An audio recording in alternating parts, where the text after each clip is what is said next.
এখন শুভ্রা বাড়ি চলে যাবে। চাউমিন খাওয়া হয়ে গেছে আমাদের, 6টা বাজে। ও বাড়ি চলে যাবে, মনটা খুব খারাপ লাগছে। খুব মজা করছিলাম আমরা। এখন কষ্টে শুভ্রা বাড়ি চলে যাবে। বাড়ি চলে যাবে। ওখানে কি করে খুব।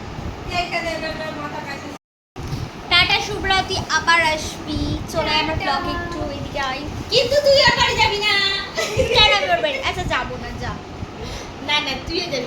ওকে আবার জামা কাপড় না দিলে ও আবার রাগ করে। তো আবার যেতে না বলেও ও আবার রাগ করবে। যা। না আমরা এখন টাটা, আবার আসবি। ঠিক আছে, খুব মজা করেছি আজকে আমরা। টাটা। যাস না শুভ্রা, তুই যা। ঠিক আছে টাটা, খুব মজা করেছি। টাটা, সাবধানে যাবি। হ্যাঁ, আর গিয়ে একটা ফোন করে দিস পৌঁছে। এখন আমি আমার বাবাকে চুলে তেল মালিশ করে দেবো। আর যেদিন থেকে আমি মাসাজ শিখেছি সেদিন থেকেই এই দেশ খালি মানে মাসাজ খেতে ইচ্ছা করে, যখন তখন মাথা ব্যথা শুরু হয়ে যায়।